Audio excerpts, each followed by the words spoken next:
Okay, so here we are on the landing, fixing to prep this out for some carpet tiles, and as you can see, I've already mudded it. You can see right there was a crack, and right there was their expansion joints is what there was. Why they had two of them side by side, I'm not exactly sure.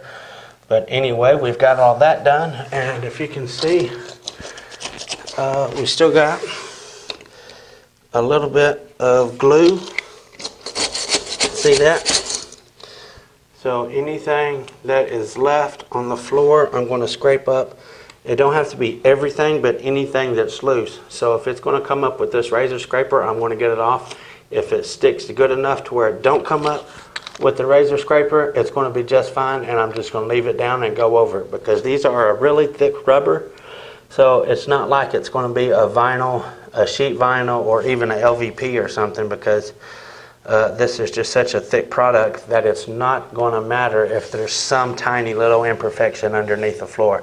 We don't have to go super extreme on the floor prep as you see in my other videos, because this is such a thick product. It's not going to show near as much. So we're just going to get to scraping it up, and once we get it all cleaned up, we'll spread some glue and get to laying. So now that we got all of our tiles and landings ready to go, we are prepping the tiles for installation now. And what I'm using here is denatured alcohol, and I'm just wetting a rag. Going to get it good and wet, the rag, and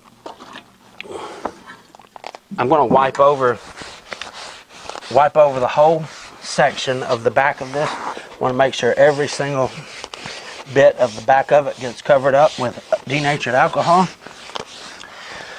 They make these tiles in a cast, so they pour them in a mold, and they cast them, and then they pull them out. Well, in order to get them out without them sticking to the mold, they have some kind of chemical on them, whether it be a wax or whatever it is. Anyway, what this denatured alcohol does is it strips that stuff off of it so that the tile will actually stick to the glue with that chemical on there, whatever it be. I'm not sure, I haven't researched it, but with that stuff on there, it won't stick in the glue properly, because it's made not to stick to stuff. So this denatured alcohol strips it off of there, and you might not think it's that big of a deal, but if you fill one of these, you can't naturally fill it but if you ever run across this and you're able to fill one of these after you alcohol it, fill of this. This is a lot more slick. You can tell it's got something on it. This feels kind of texturous. It feels porous now, because it stripped whatever that is on it that causes it not to stick in the mold. So it does such a dramatic difference that you can even tell by the feel of it that this has not been done yet. So on this particular flooring, which it goes with any flooring, you always want to check your glue, read your instructions. It's always very important that you read your instructions. This is a pressure sensitive glue. It is 965 Target glue, but it's not like your other pressure sensitive glue, so all of them vary a little bit here and there. For instance, this one needs to set for about 15 minutes, but then at the same time you have to have it covered up within about 45 minutes of that 15-minute dry time, if that makes any sense. And always check your notch trowel size. You always want to use the recommended trowel size for every glue, because there are so many different trowels for different types of glue. Okay, so I think the glue is pretty much ready to go, and I want to show you how it should be whenever it's ready to go. That way you don't have to do, actually you need to read up on it anyway, but anyway, I just want to show you how it's supposed to act whenever it's ready to go, okay? And I don't want to let it, I'm going to do this right here, and I'm going to let you, can you, yeah, okay. So what I'm going to do is just take my finger, and I'm just going to push it right there in the glue. And that right there is just too wet. But I want to point something else out. That was over there in the center in a deep spot, okay? Okay, so I'm going to do it right here in just a regular spot. Where I did it a while ago was over here in a deeper spot. And I want to explain something right here. So I'm just going to push my finger down right there. And you see that? Let me focus this in. So I got it finally. If you can see how the glue transferred onto my finger, it just transferred into lines. That's my finger that I just stuck in the glue. Oops, and now I got out of focus again. Anyway, that's how it should transfer onto your finger. It should not be a smeary look. You should see the glue lines exactly like that. That is from the trowel, okay?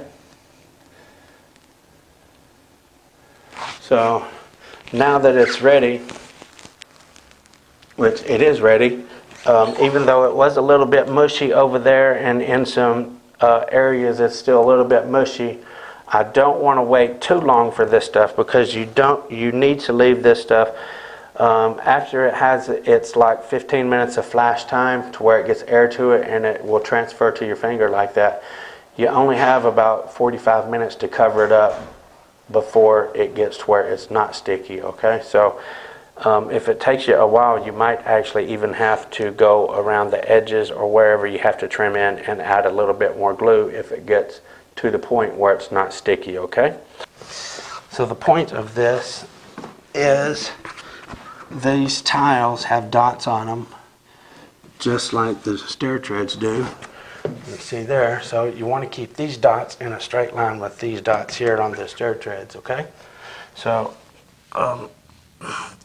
like I said earlier, I did pre-cut the stair treads. Snap, I didn't mean to set that down in there. I did pre-cut the stair treads so that it would match up the best I could get it, because I wanted to leave just a little bit on the edge here. So my game plan was, whenever I put this down, the dots from here and here and here are the same distance from this dot to the dot here after I lay that down. So that is how I judged. And I'm going to stand back and look and make sure that they're in a straight line, and it looks like I need to barely slide it just a little bit. Okay. I want to get it a good mash in the glue because I'm fixing to be crawling on it, okay?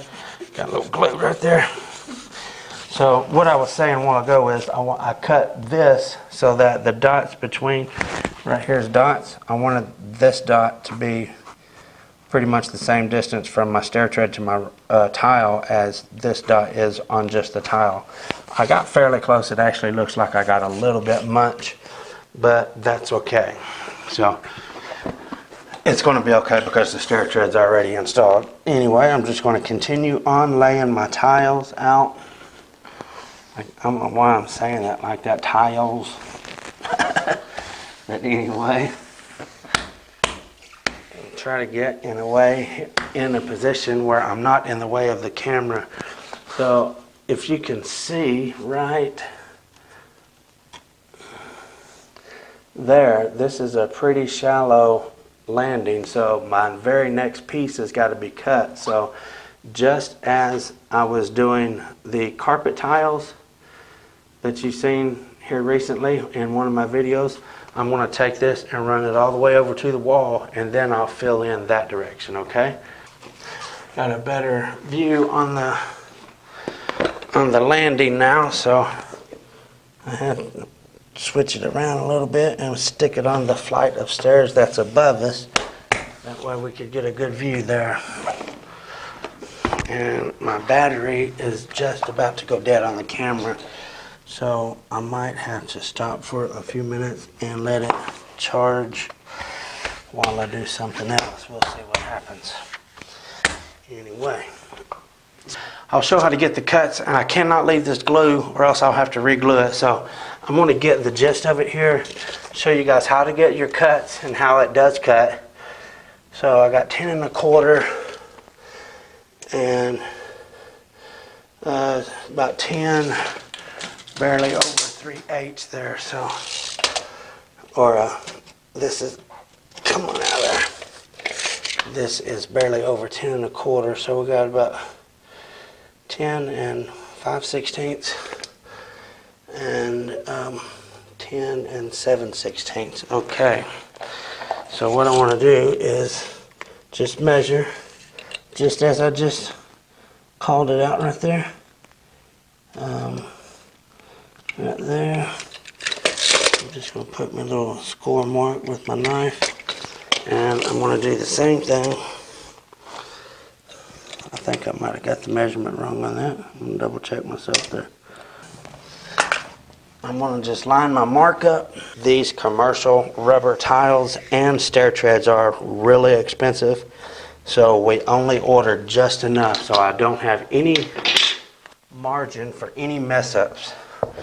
So everything has to be right the first time. I literally had the exact amount of stair treads to do this job. I had no extra whatsoever. Okay, so now that I got my piece scored, I'm going to fold it back like a piece of cove base, and I'm going to cut right down that line right there. I've done that just so I wouldn't cut all the way through. I could lay a piece down or something, but then I'd have a piece to deal with that would be in my way and stuff like that. So I find that it's just as easy and just as efficient to do that right there. The only thing is, if you leave just a little bit of white right there, because I am cutting these tight, when I folded it back and cut it, I got just a little bit extra on the back part where I cut it. I want to shave off because I'm getting these really nice and tight up against the wall. So just a little bit of a smidgen would cause it to be too tight. Now, as you can see, that is, see that it's actually, ouch, let me use this. And I'm just doing that, mashing it down by the wall right there because it was such a nice and tight fit. I wanted to, there's nothing going here. This is not getting any caulking, no trim whatsoever. So I am cutting this nice and tight to the wall. I'm going to show you guys before the battery goes dead right there. And then I'm going to call it. So if you see right there we go. See how that fit nice and perfect. And that is taking the time. You can see right there I got just a little bit of glue on there. I'll have to clean that off. But anyway, we got nice and tight fits, and that's from taking time. So that's how we cut and install the carpet tiles. I will do a walkthrough when I get completely done and show you guys the whole job. I ain't got time. I want to plug my battery up right now to let it charge while I am finishing up this landing, because it is red and it's only got one bar. So that's how you do it. Okay, so the last thing that we got to do, we got all this now installed, trimmed all in, and cleaned up. We picked all the pieces up. We have not swept it or anything yet, but we have got it cleaned up enough to where we can, the last thing we need to do is take our roller and roll over it. This is a 75-pound roller. A lot of manufacturers will recommend a 100-pound roller. I have never had any issues out of any of my glue down products because of this is a 75-pound and not a 100-pound. And any glue down product has got to be rolled, okay?